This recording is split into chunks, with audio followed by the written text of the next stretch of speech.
We are live on the Believe in Monsters podcast as a part of the Believe Network.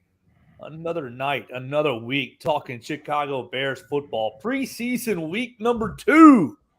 Joe Gaither, Chris Krogman, and Lucas Berry all hanging out with you. Before we get going, make sure you go give the podcast a follow at BIM_pod. Go find us on Spotify, Apple Music, wherever you're listening to this podcast currently. Make sure you rate, subscribe, review, hit that little bell for every time there's a new episode as we're putting them out weekly. Getting into what is our Chicago Bears. Got a lot to get into tonight on the Believe in Monsters podcast. We're talking about the Chiefs preseason game. The Ball Boys, Luke and Chris, are going to welcome Matt Nagy back into Soldier Field on Saturday. And we'll talk about that. We'll talk about the decimation of the Bears wide receiver room, the continued competition at the offensive line position, and, of course, the headline. The main topic tonight will be Roquan Smith and his request for a trade. So before we get into all that, all the Bears news and all the debating, we'll go around the room. Lucas Berry, man, how's your week been? How are you doing? I am fantastic. My week was good up until today when we got this Roquan news. Now I don't really know what to make of what is going on with the Bears or the front office. There's just so many questions that we're going to dive into. But I am excited to be back here with you guys tonight. And yeah, we have football this week. We have Bears football. Matt Nagy comes back. What a sight that'll be at Soldier Field. Chris, how you feeling, man? I wish I could buy some tickets and go up there just to boo his ass. I'm good. Really excited to speak Bears football with y'all. Did y'all see what Matt Nagy said about coming back? Something like, I wish I'd have done things different. Like, motherfucker, you didn't do anything different. You never changed anything. Ever. What are you talking about? Do you know what the word different means? It means not the same as before. So, I don't know, man. He'll be doing something different in the stadium this week. Just making sure that Patrick Mahomes and whoever the Chiefs' backup quarterbacks have enough Gatorade when they come off the field. What is his position with the He's Chiefs? the quarterback's coach. The quarterback's coach. Don't yell at me like I should care. Who's their backup quarterback? Let's see who it is currently. Obviously, Henny? Patty Mahomes. It's Chad Henne and Shane Buechele. Look me go. Chad Henne's had to have been in the league for a long time, right? I feel like he's been around forever. 12 years probably, I would guess. He has been around for quite a while. I don't know. 12 years sounds a lot now that I say that out loud. But dude, he's been in the. He went to where? Michigan, right? Yes. Yeah. Go blue, or not? He is 37. He was picked in 2008. 14 years. Whoa. Yeah, he's been in there for a while. Round 2. I had to check. I had to check what year it was so I could do math.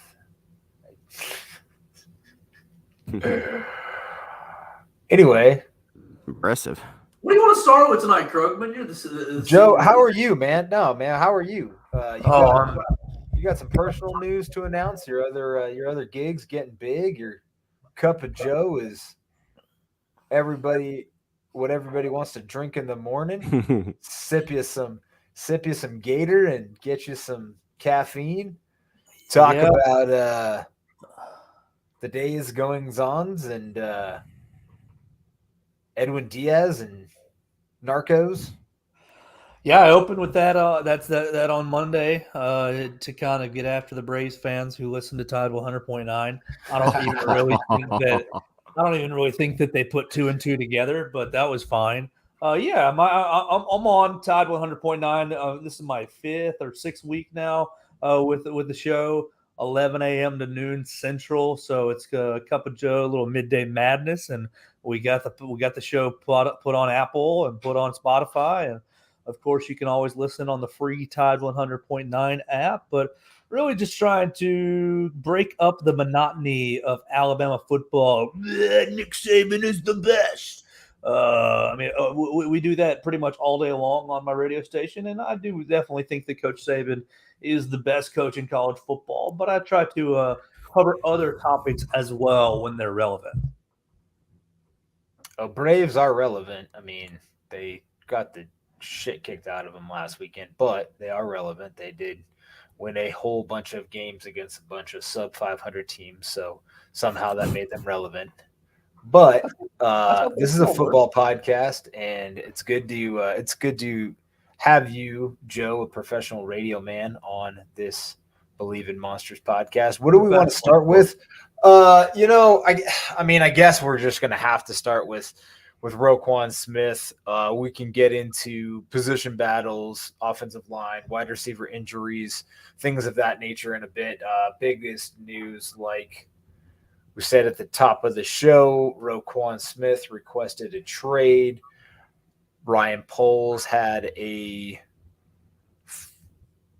was it a scheduled presser anyway? Was he supposed to speak to the media? So he came out and spoke on the situation, specifically talking about Ian Rappaport's tweet where Roquan had in his notes app his diatribe of how he felt mistreated and the organization didn't respect him or didn't feel like he was worth the amount of money that he's asking for, which by all accounts is somewhere north of $20 million, call it 21, 22, whatever. He wants to get paid more than Darius Leonard or Fred Warner. Our own Lucas Berry had a very nice thread on the matter. Go check him out.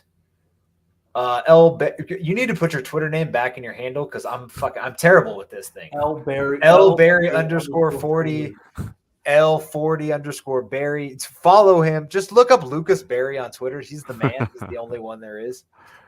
Anyway, no, find him. Lucas has amazing threads on great Bears topics. This is the most balanced dude. Well, he presents himself very well balanced on Twitter. You get him outside of Twitter, he might go a little cuckoo, but that's okay. Good thread on basically the balance of what this negotiation looks like.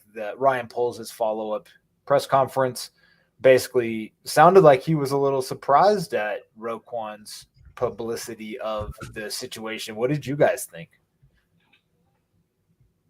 Do we think that this is Roquan's tactic to further the negotiations or bring the – I mean, that without an agent, he didn't really know what a better tactic would be to further bring the two sides together? Because it sounds like you're exactly right. It sounds like he's asking for north of $20 million, and it sounds like the Bears have come in right around that 15, 16 range.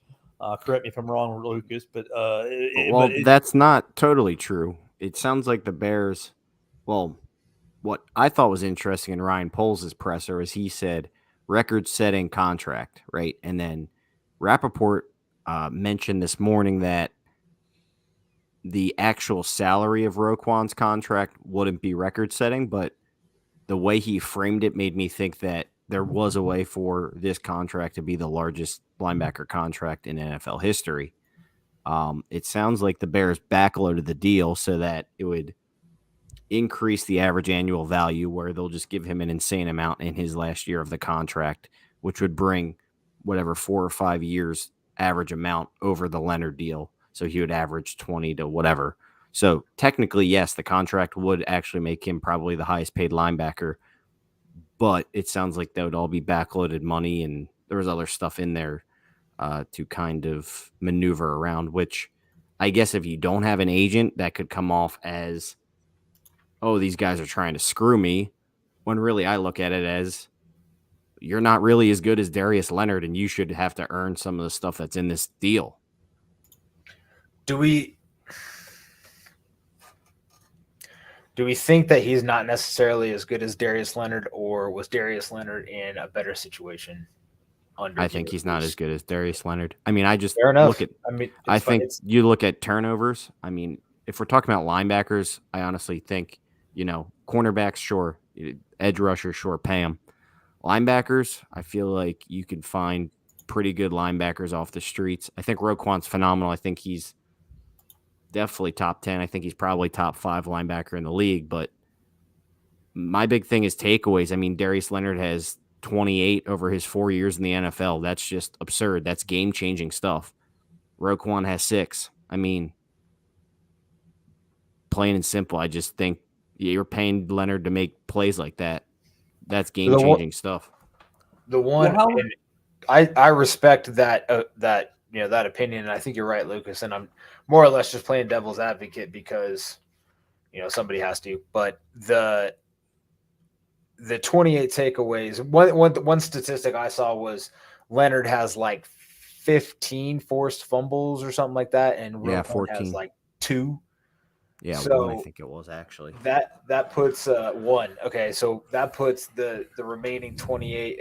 Quick math: 14 picks for Leonard, and 6 for Roquan. So in that 5. situation, I think Leonard is in a better defense to cause turnovers. He's in a cover 2 quarterback facing defense that allows him to have his eyes on the ball more. So, but the forced fumbles is massive. That's a big fucking deal. And whether or not he was coached better and knows how to punch the ball out is irrelevant. Everybody punches the ball out since Peanut started doing it, 15, 20 years ago. So, it's a good point.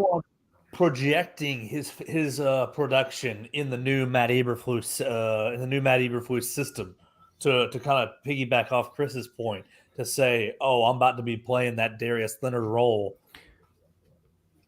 Well, I think is he the middle? They said he was going to be playing Will, the same position as Leonard. But I mean, I don't really think it's fair to just say project that he'll be so much better in this defense or won't be as good either. Or I think is kind of unfair. Like I said, I think Roquan is phenomenal. I would love to keep him here, but I can't sit here and tell you that I think he's better than Leonard. I just think even Warner. I think Warner's better player than Roquan. So, but that's how the NFL works. The next guy in line always gets the highest paid contract. But my big thing is that if the Bears have these what they call de-escalators in there, which means basically, I was reading up on this. The Vikings did it with Adrian Peterson. It was like if he didn't rush for 1,500 yards, he would lose $1 million out of his roster bonus the next year. So it's like if Roquan, maybe he doesn't get this many turnovers or this many tackles, he might lose money the next year. So that tells me they're trying to incentivize this deal to say, if you want to get paid like Darius Leonard, you better put up these numbers. You're going to lose money. The only argument I'll make for that is the team can totally manipulate those numbers. Yeah, for sure. Sorry, Roquan, you're going to get week 17 off when he's 5 tackles away from it. But I also am a big fan of incentive-laden deals because it makes people work harder. It makes people play for it, and you shouldn't have to. I mean, your work ethic should be there, your production should be there if you're that guy. And like you were saying, Lucas, with the statistics he's has up until this point, he can't really claim that he is that guy. My biggest issue with the contract, as it's kind of been laid out, is how backloaded it seems. To Lucas's original point, and I get why you want to do that from a management perspective, but from a player perspective, no. You from a player's perspective, you give me a big bonus up front. You structure the contract to where that bonus accrues over the course of time, and basically each year goes down in pay because the NFL, you can get cut at any time unless you're fully guaranteeing the whole contract, which I don't even know if that's been offered, but I would highly doubt it. I think that you put the money in the front part of the contract. That way, and you keep the incentives, you keep the de-escalators, and you keep the incentives in there. But you give them a big bonus up front. That way, you can spread that bonus money out over the course of years.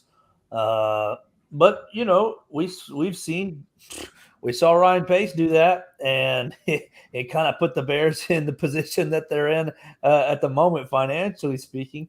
But we're coming up next year on a pretty significant amount of cap space, and so I don't know. I think you take advantage of that by front loading a contract and offering. My biggest thing is, and I'll throw it back to you guys with this is, do you feel like Roquan Smith is mature off the field, a mature person off the field? I almost feel like the note he put out tells me he's not. I mean, Exactly. just from what I read, the way it came off to me was he was begging on his hands and knees for McCaskey to step in and tell Ryan Poles to give him a contract. I mean, Chris, I don't know how you read it, but when I read that, I was like, is this dude literally begging the McCaskies to get Ryan Poles to make him an offer? Like, what is this? Yeah, salvage Like, the deal is such a beggar term, you know? It is. It's like just the way it came off to me, I don't know. He made it seem like he really just wanted to paint these front office guys as like these terrible dudes when it's just like part of the issue is that he doesn't have an agent. So like these negotiations are rough. They're not going to go easy on him because he doesn't have an agent.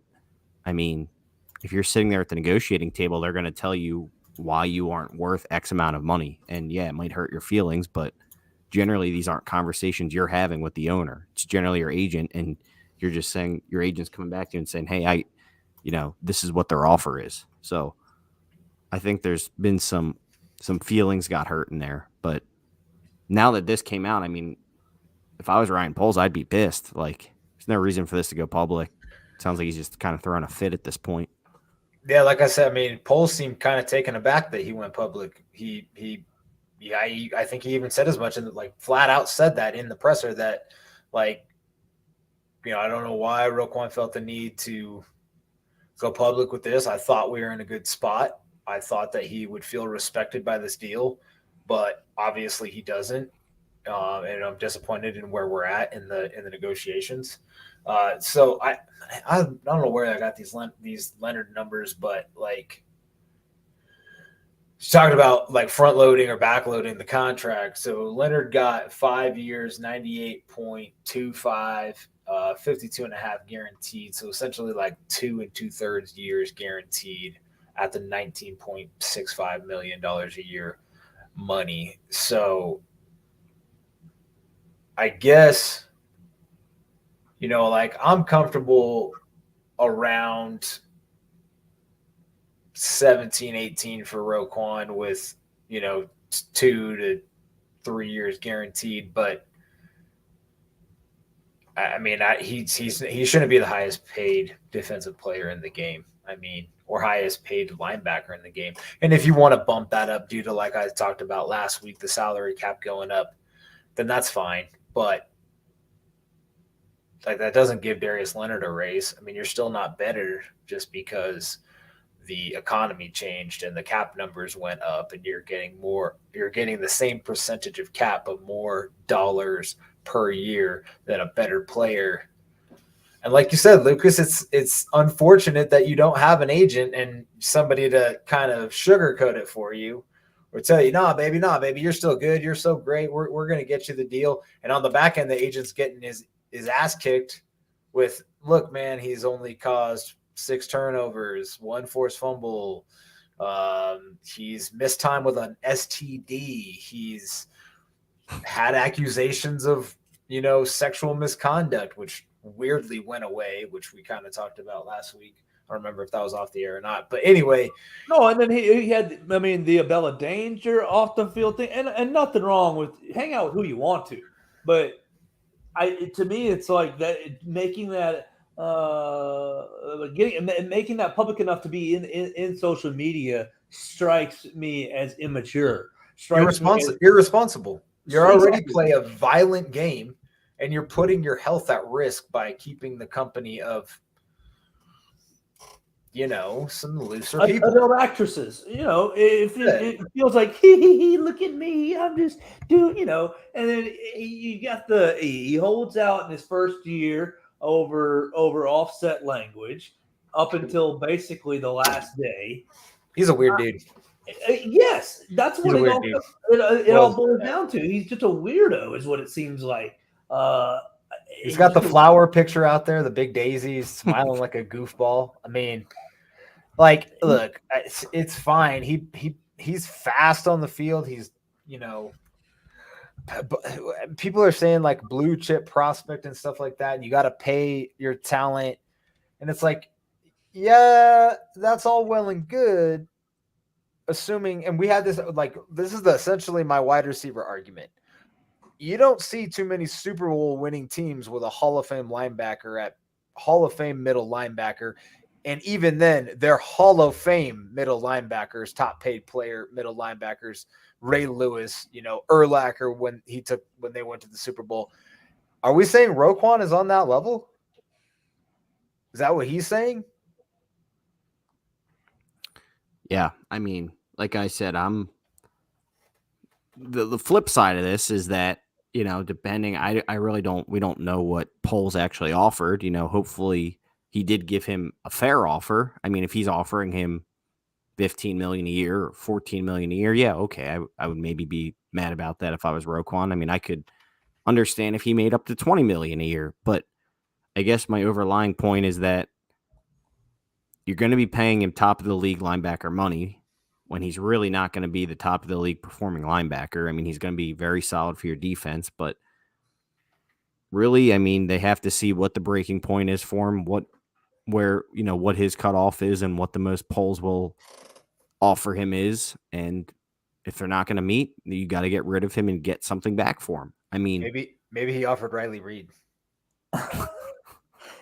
At this point, I wouldn't blame polls if they just fax the damn contract offer over to Rappaport. Oh, sick burn. Let Ian be his public agent. Like, hey, all teams, do you feel like this is a fair deal? No, I'm just like, exactly. I mean, you go find your boy Adam Hogue or Johns or whoever you like in the media, and you say this was the offer. I mean, if we're going to do this public negotiation, if we're going to do this public, I'm asking for a trade, they disrespected me, and you want to, because basically you guys have hit on it either on social media or right here on the podcast. This is just a tactic that Roquan's used to get the fan base on his side to say, oh, big bad Ryan Polish, he's messed up again. Look at this newbie. He doesn't know what he's doing as general manager. Well, F you, dude. This is the contract we offered. And even, I mean, it's hard to say you're disrespecting anyone when you're offering them at least over $18 million a year. I'd be curious. So, like, all Twitter GMs and Bears fans have their opinions about, bad look or, another strike against polls and look at this dum-dum or whatever. And did we really upgrade from Ryan Pace or whatever? And like former players saying like, oh, he's so talented, pay the man or trade the man, blah, blah, blah. Like, you don't hear a whole lot of former GMs. Like, I want to hear what Louis Riddick has to say.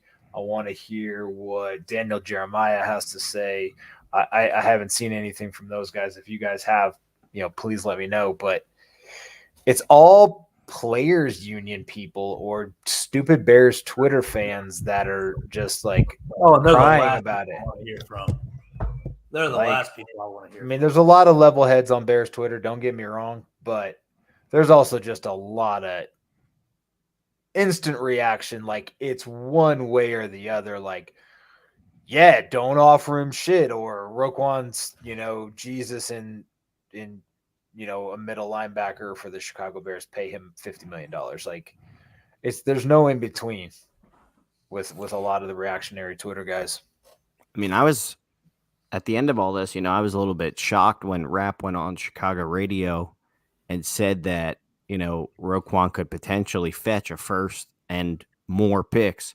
And honestly, if that's the case, I'm not even – if Roquan is going to entertain a first plus other picks, I'm probably not even entertaining re-signing him if that's actually what the return would be. I would just send him whoever's willing to offer that. Did you just call him Broquan? Because I love it if you did. If that just slipped out, then that's what we're calling it. We're calling him Broquan. No, but, I mean, what do you guys think? If a team is offering you a first round pick and a third or a fourth round pick, are you even entertaining resigning him, or are you just shipping him out tomorrow? Bye. Peace mode.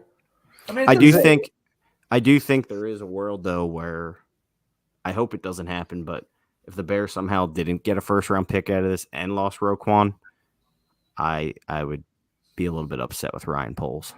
I mean, if what's he your botched it. what's your bottom line here? I mean, if we don't think he's worth top dollar, is he worth a first, or is it more like a second or 2 seconds? I think with his age and just like I said, I do think he is that. I think some team would give you that. Some team would probably overpay. I compared it to the Mack situation. I know people are saying he's not Khalil Mack. Well, yeah, but if you're a Super Bowl contending team and you need a linebacker for $10 million this year and you have the money to extend him in the future, you'd probably give up a first for him. So the only problem with Mack is it's a different position, and it's like an elite position, a top 4 position. Yeah. You know? But we also gave up basically 3 first round picks for him, right? Oh, you're talking about coming to us, not going out? Correct. Gotcha. Okay. I would have never. Well, like I didn't think Amari Cooper would fetch a first. I didn't think Von Miller would fetch a first at his age. But shit, man, you never know. What did Von get? Von got 2 seconds. I thought he got maybe you're right. Maybe it was 2 seconds. He did. He got 2 seconds, but still, I think all things considered, yeah. I mean, Rapp is decently plugged in, so it gives me hope that it's definitely possible you could potentially fetch a decent return for him for sure. But I guess my overall Falcons. Yeah, I'm sure Ryan Pace has already inquired, but I guess my overall point is that if you can get that kind of capital and throw it on your offense, hell yeah, I'm doing that. It is time for the Bears to get with the times.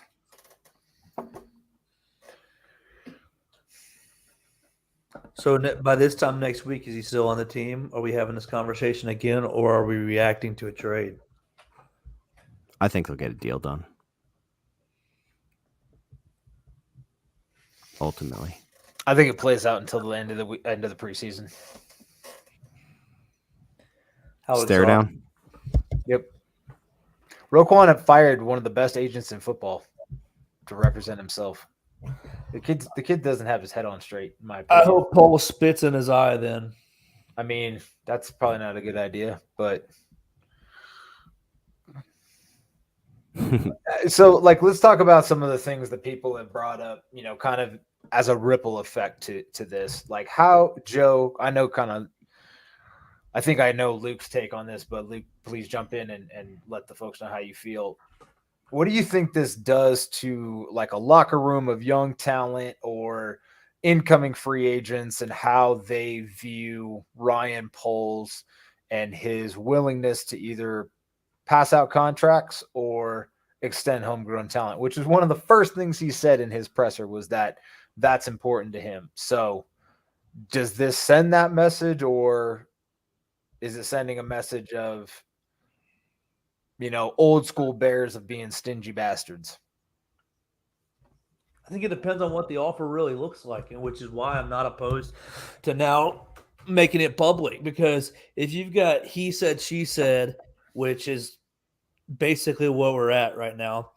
He said being Ryan Pace disrespecting me. She said we're offering a transcendent deal. You gotta figure out what the truth is, because right now, if what it says to a locker room of potentially young talent, I don't know how much young talent's really in that locker room right now. But what it says to them, if they don't know the truth, if they don't know what the truth is, they're probably just going to side with Roquan and basically go back to same old Bears, stingy Bears. Oh, Ryan Poles doesn't want to spend money. Oh, he's a new GM. He's anxious about spending his capital. That's what it sends to me, and that's a little concerning. But on the flip side, you can't just set a precedent, and Luke and I were talking about it, and I think you guys talked about it today in your own time. You can't just bow down to anybody. oh, I'm gonna hold out to get my way. I don't really love that. I didn't really love that with Debo, with DK Metcalf, and whoever else we saw this offseason. I don't love it with Roquan. I'm just going to sit out to get my way. I think you have to be really careful with how much you are giving concessions to that, which is why I think that at this point, so some of these Bears reporters need to find out what the actual offer is and the details of the offer and how that looks. Not just for Pole's sake, but for Roquan's sake. Who's telling the truth? Definitely. Lucas? Well, I think there's also another wrinkle in this that I guess not too many people are talking about, and that is that Ryan Poles did not draft Roquan, so he really has no loyalty to him like he might his own draft picks. So even though Roquan was drafted by the Bears and is what you would say homegrown talent, he's not necessarily a Ryan Poles pick. So, I mean, how does that come off to the players? I'm not entirely sure. I feel like a lot of the younger guys probably don't worry about that kind of stuff too much. I mean, this is really, a brand new team. I don't really think there's that many people in that locker room that are like there's not that many people in that locker room still left that have played with Roquan over the years, maybe besides like Eddie Jackson and Jalen Johnson. Mostly everyone else is pretty much gone. So I don't really think there's like this unwavering loyalty to Roquan in there for whatever reason. So it's kind of hard to tell, but I think, when players who are drafted by Ryan Poles, it's time for them to get theirs, negotiating will probably be easier. Because if Ryan Pace was here, do you guys think Roquan would be signed already? Why didn't he do it last year then? I don't know. He had the opportunity to do so, and maybe that wasn't his plan was to wait until his fifth year or whatever. But Poles did come out and say he wants him here. He loves the kid. He's homegrown talent. They want to pay their drafted players and the guys that have produced here. So it comes down to I mean, I don't think he also said, he has a responsibility to the organization and to building a full roster, not just, succumbing to one player's needs. So, to Joe's point, and, I spoke to Lucas about this earlier, you set a precedent of allowing players to kind of push you around by throwing themselves on the floor and crying like a 2-year-old, then they're going to do it. But at the same time, this seems to be how negotiations go. Like the MLB and the Players Association, when they had their lockout last year, it was basically like came down to the last few days, and they ended up in a lockout situation. So, I mean, maybe this is just how things go, and maybe we're just making too big a deal about their tactics and whatnot. But it's another situation with Roquan, and honestly, I have no problem shipping him out. I mean, if that's what it comes to, but I don't want to be reactionary and be like, oh, what can we get for him? I'm like, let's trade him. Like, I would rather keep him for the right price. I mean, he's a young talent, and I don't think we're that far away that he wouldn't be super useful on this team, but it really is at the right price. So that's kind of where I'm at. Anything else on the Roquan situation, boys? No, but we can hop into another I guess player front office dispute. This Tevin Jenkins situation is about as weird of a situation as I have ever seen. So Jenkins missed the first week and a half of training camp, was not even out there. Rumor dropped from I think all the big guys, all the big dogs said that, the Bears were shopping him. And now he started practicing again out there with the second team. And Getsy said they were excited to have him and he'd have his chance to earn a starting role. And I don't know. This situation is very bizarre. What do you guys think of this Tevin Jenkins thing at this moment? I know last week we were like, well, it was all speculation about how much he loved football and his back and whatever else. So what do you guys make of this? Sounds like they played a little hardball with Tevin Jenkins, and he got his tail back back to the practice field. Are they just getting him to practice so they can ship him away though and say, "Oh, he's practicing it and he's healthy"? I wish I knew. I wish I was up there to be hands on to say. Saturday will be interesting. Is he going to play Saturday? He'll definitely get some reps if he's out there practicing. I mean, he's been out of practice a few days now, so and they were talking about him like he's kind of ready to go. So I don't know. That is a weird situation. Regardless of all the oddities with this dude, if he can legitimately win one of the jobs, do you guys want him on this team? I guess the first question. Yeah, definitely. I mean, I thought it was weird that. I mean, last week when we were talking about it, it was like if there's an issue, there's an issue. But trading away one of your young linemen for a minimal asset doesn't make a whole lot of sense to me unless he's that big of an issue.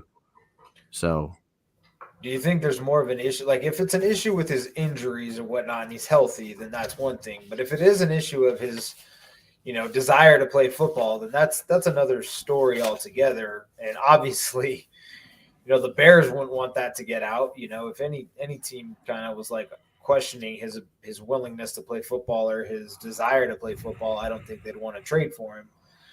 Not necessarily wanting to trade for him if he's hurt either, but if he's on the mend and he's, just now getting back, and like he kind of talked about already, he was never really fully right last year. It doesn't sound like he should have been doing anything, but the previous regime kind of pushed him back in the fold. Yeah, it is a weird situation. I mean, what do we know? Like, the Bears are tight-lipped, right? I mean, their PR department, they've always been pretty quiet. So, I mean, how accurate do we think the trade rumors were? Well, that's what I mean. I don't think those big reporters would have put that out there unless it was true. Right. So that's why I'm like so confused, because it wasn't just like, Joe Schmo from X95 Radio Chicago saying that Tevin Jenkins is on the trade block. Like, it was rap. It was the big guys. So the whole thing to me is bizarre. And I guess the only thing I can make out of it, is maybe we overthought all this, and maybe Ryan Poles and Cunningham just weren't as high on Jenkins as we all were when he came out, and maybe they just want to get rid of him. But like I said, for a guy that young, it doesn't really make sense to just trade him for nothing. I don't think, at least this early. Definitely not. I don't know what to make of this situation. It's bizarre, man. It's bizarre. It'll be interesting. Saturday will be interesting. So it sounds like the past few days the Bears have had a consistent starting line, though, which is good, I guess. It sounds like their line has been Reef at right tackle, Schofield at right guard, Mustipher at center while Lucas Patrick is out. You had Whitehair at left guard, and you had Braxton Jones anchoring left tackle. Why don't they put Kramer back in there at center? I've seen some reports that Kramer's is definitely a project and maybe not quite ready, but I mean, I said it last year. Mustipher being a backup center is not bad. It's unfortunate that Patrick got hurt, but if Mustipher is your backup center, I think you could definitely do worse. I mean, obviously, I don't want him out there starting a bunch of games, but kind of is what it is at this point, and we hope Kramer can eventually win that role. But the real story to me has been, people are saying that Braxton Jones is legit, and has a ton of potential to be the future left tackle of this team.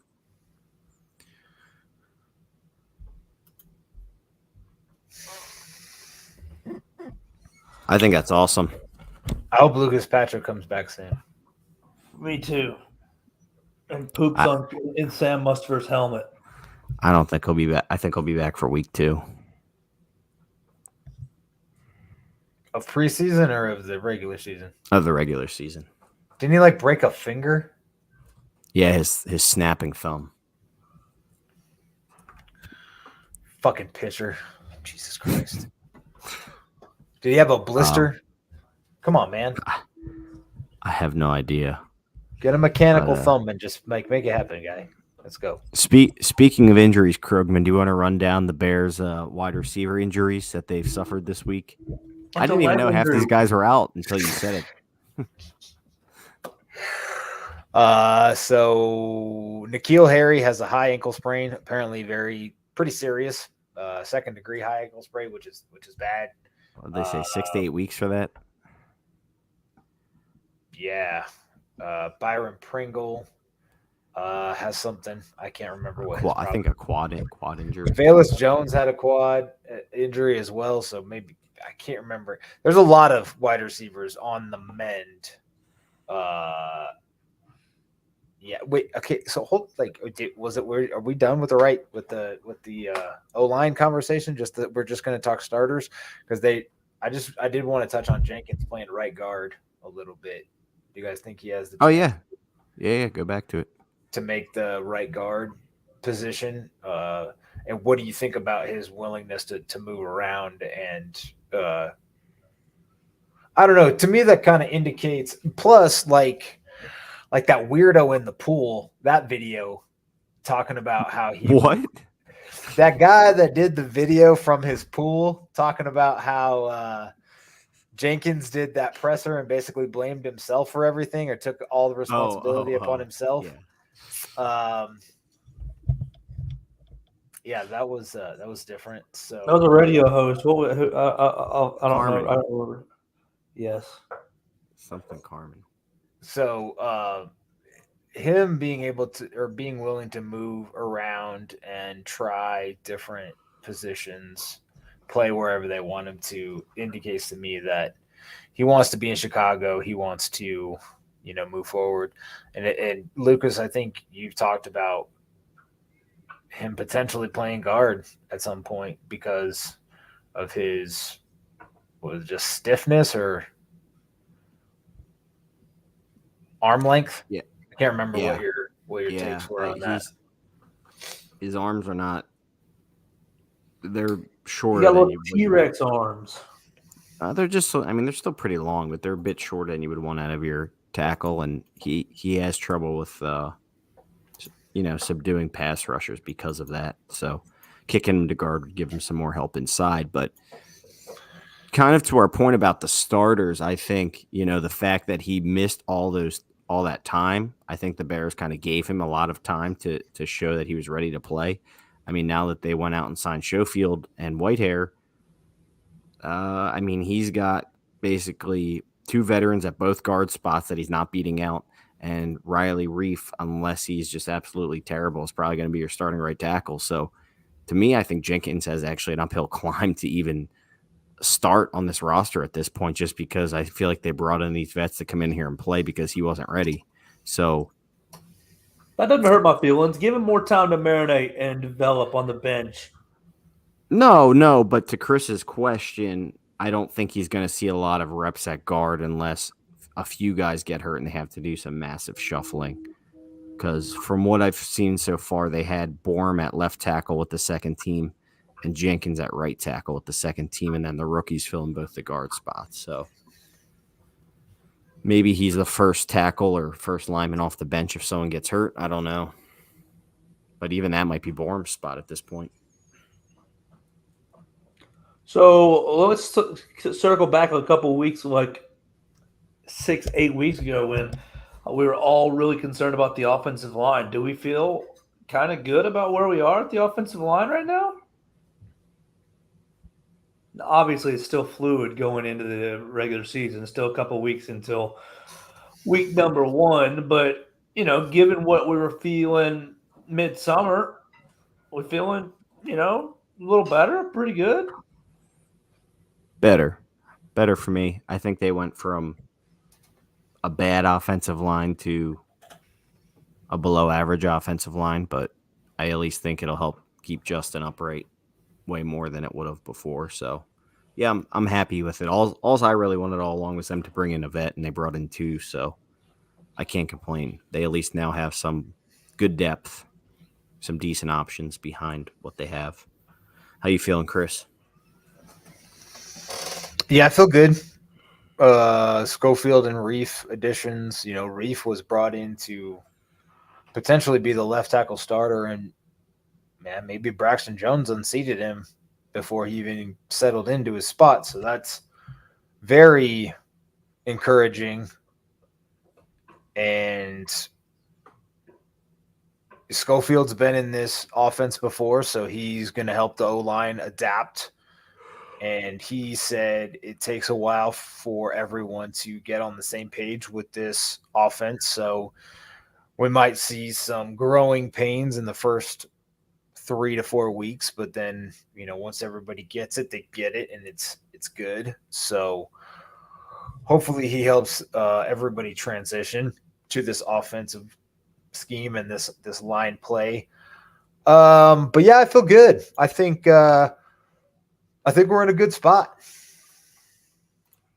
Joe, you feel good? Yeah, Feel feeling warm? better. Feeling closer to good, but definitely better. It sounds like you got more options now, especially when you look at the backup spot. Luke just hit on Larry Borum and Tevin Jenkins kind of being those next couple guys coming off the bench. If anybody else gets hurt, and Patrick is going to be back, yeah, better, good. Let's run that rock. Let's protect Justin Field. Let's play action pass to Cole Kmet because everybody else is dead. Hey, man, he's been having a great camp. I don't want to hear the slander. None from me anymore at the moment. Sounds like he's been doing awesome. I guess so far from what I've read, people have been saying the Bears' quick passing game and screen game has been really good in camp. Everything's still a work in progress, but it's nice to see, basic fundamental things being incorporated in the offense. And even just seeing some of the videos of some of the route concepts is refreshing to see. Saw some different route concepts today of getting Mooney open on just getting the ball in his hands, like getting him open on a short pass, get him in the open field. It's like magic. Concepts? Do you think Matt Nagy will be taking notes? Be like, oh man, I wish I'd have used Mooney like that. He'll be taking notes, and then he'll look down at his notebook, and it'll just be all curls. Stop routes. Unreal, man. But no, the offensive line is definitely what I'm going to be looking forward to this Saturday specifically. I think probably the most out of anything is just how is that O-line doing? What time is this game on? And can we watch it on the television? I think it's pretty early. I think it's like a noon game. Yeah, noon o'clock. Noon Central or noon Central. We're all. Oh okay. yeah. You're in a different. We're not all. We're all in different time zones, my guy. Yeah. Noon your time, Joe. Joe's the only weirdo here that's actually in Illinois time. Central time. I don't know. I don't know what channel this game's on. False. Fox. Well, I'll just watch my local Chicago channel then. Oh, I'm not local Chicago, but I have access. Fox. Anyway, let's get back to those wide receivers, Chris. Yeah. So we got Harry hurt. He's on the shelf for a while. Harry. Quickly on that, he is out. If he is out 8 weeks, say worst of the worst, say he's out for 8 weeks, does he even make this roster? Couldn't they just put him on the pup and find out later? Yeah, I guess that is an option. Or IR him. Can they IR him? I don't know. Designated to return or whatever. Not sure. I believe that would probably be an option. Yeah. David Moore is also hurt. Jesus. Well, I don't know if he was going to make the team anyway, but who, David Moore? Yeah. But now we have Pringle out, We have Velus Jones out. We have Harry out. So right now the Bears receiving core is ESB, Mooney, Daz Newsome maybe, and Cole Kmet. That's not too looking bad. good. I would like to see the Bears do what they did with the O-line and just bring in. There's quite a few veteran receivers I think are available. I've heard some name of some garbage men out on the trade block possibly. Do not try and revive Jalen Rager's career here. Just go sign a veteran. It's bring in ancient T.Y. Hilton. Just whatever. T.Y. Helmet. Just someone. Cole Beasley. It doesn't matter. Manuel Sanders. One of these dudes who's on their deathbed. T.Y. Helmet. I mean, do you guys agree? Don't you think one of these old dudes could help out a little bit? So Tajay Sharp's still in the mix, right? Yeah, Sharpay, I guess. Sharpay. I've heard he's done well. Yeah, I think ESB is probably going to win the outside role to start. Yeah. So Mooney, Pringle, St. Brown. I mean, pretty much locks. Velus Jones lock. That's 4. What have we heard about? What have we heard about? Dante Pettis. Anything? That's what I was gonna say. Not much, man. Not enough to make the team, apparently. There's this other guy, Chris Finke, who's been getting reps, but I have no idea who he is. Yeah, isn't that the guy from like? He went to some tiny ass school. Yeah, he went to like Ram Mountain State or something crazy like that. St. Mary's School for the Blind. So if you don't follow, what's the little boy's name that has put together the threads? Weston Wields. Oh, Weston Wields. He's a big Winky fan or Finky fan. Winky. Weston Wields wakes Winky.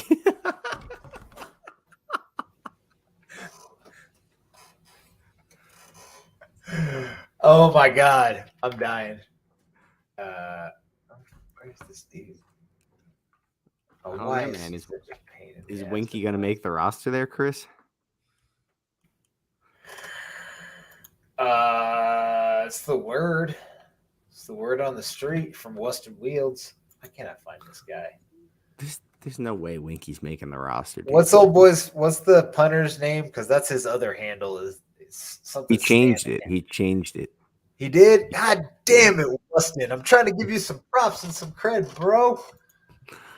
Now you're too hard to fucking find. That's not a thing. That shouldn't be a thing, man. You should be easy to find. Let's see. Anyway, I don't think. Yeah. What's his name's a practice squad guy. Dude, Chris Finke went to Notre Dame.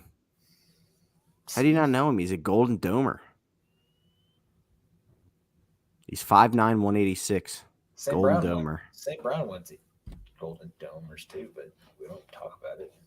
He was not great there. Cole Kmet was. Not really. You can't name like Purdue people like off the back of your hand other than Mike Allstott. So Drew Brees.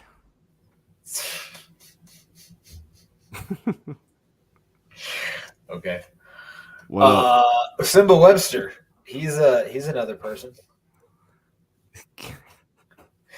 You just like him because he was in Lion King, dude. Hey, my kids. Dude, no, they need to sign T.Y. Helmet. T.Y. Helmet or freaking Beasley. Just sign one of them dudes. Anyone. Just don't trade for Jalen Reagor.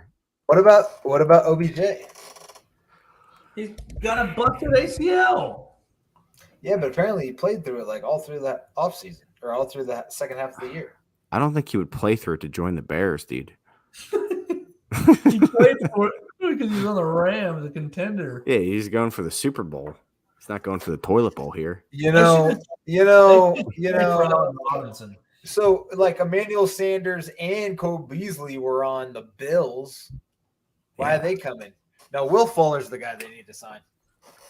Yeah, I agree. People are like, oh, he might only play 4 or 5 games. I'm like, well, I'd rather see him for 4 or 5 games than Chris Winkie. Where'd he go to school? Notre Dame. Oh. Chris Winkie? No, but you know my point. It's like if you're Will I feel like Fuller. taking a shot on Will Fuller is about the same as taking a shot on reviving Jalen Rieger's career. Like it's the same thing. You're just relying on something that's probably not going to happen, but you might as well take your shot. Well, shit, dude. I mean, how is it any different than Tajay Sharp and Dante Pettis, right? It's not, but I'm saying it's what people's argument is we should trade for Denzel Mims or we should trade for Jalen Rieger. Like they're young and they have upside. Well, it's like you can sign Will Fuller and not have to give up any picks and just see I don't if hate he'll the stay Mims healthy. I don't hate the Mims idea, depending on what I it just- costs. Yeah. My point is stop wasting picks on things that might not work out and just sign someone for now until we What can about- fix this next year. What about John Ross? I'd take a shot on him. I don't really love John Ross, but fuck it.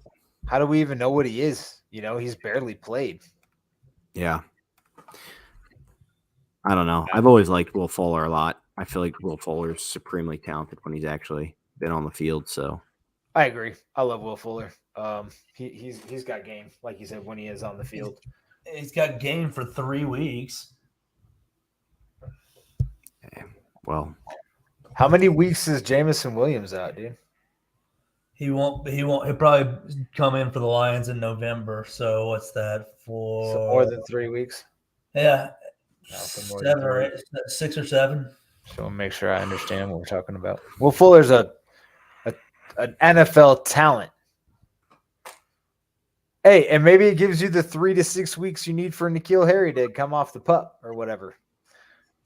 Who knows if that guy, I mean, that would suck to just, trade any asset, regardless of if it's a throwaway pick or not, just to have the guy get hurt and not make the team because he gets hurt.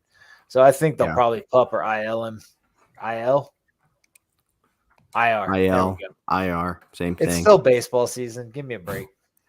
I don't know why they got to change things. I have one other thing I wanted to bring up before we close it down here. Breaking news. Well, kind of. I don't really think this has been talked about, but Kyler Gordon really hasn't practiced much for the Bears. I don't know if you guys have been following it, but he's been hurt almost all of camp. Cause for concern here or no? I thought they were talking about how he was rotating in and out of the slot and out the outside like all camp. He's like in and out every other day. He's like always hurt with a hamstring or something like that. He hasn't practiced the past few days. I guess I haven't heard enough of it to really.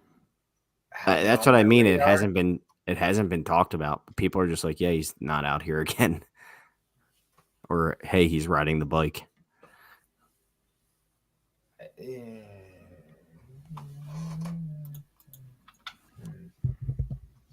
I don't know what to say about that. I don't really got a whole lot if I don't. What did you say? Talking about how good he was going to be and how good he was? I was talking about Brisker. Oh, I thought you said Gordon. I'm sorry. Before I was talking about Brisker. Brisker's the one that's been making a lot of plays at camp, besides when Cole Kmet's burning him down the seam. But, yeah, Gordon. Yeah, third consecutive practice on Sunday. Yeah, and he was out before that a little bit too. Undisclosed.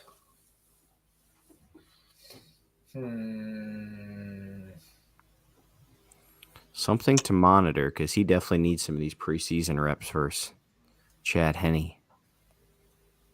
Who? Chad Henne.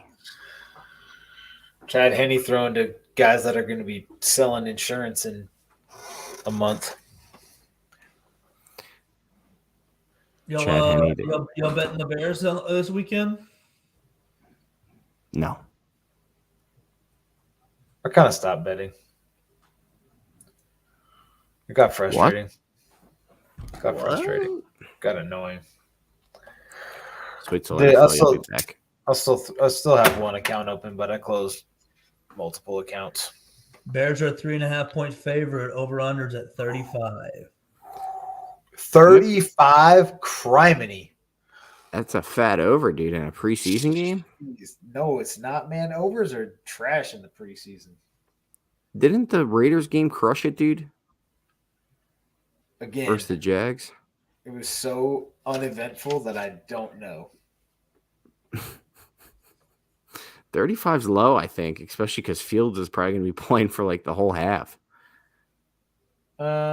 Is he, or are we gonna see a whole lot of Trevor Siemian?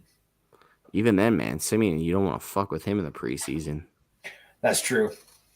That's true. I mean, that guy actually started some games before. So was Henny, actually. Yeah, Henny was the Dolphins guy forever, dude. I might take the over on that. I could see a 17-14 game. Isn't that still under? Yeah. I'm like, wait a minute. Is my math that bad, or is Lucas like trying to bet the over but can't do 28-17 or something like that? I feel like, I don't know. I feel like second string defenses just aren't very good. They're not, but neither are second string offenses. Yeah, but I feel like it's suck. Huh? The Bears are gonna. It's gonna be like 24-10. Chiefs. Bears? Nah. Eberflus won't stand for that, dude. Isn't it like, haven't the Ravens like not lost a preseason game in like 5 years or something? Doesn't Harbaugh go like all out to win those?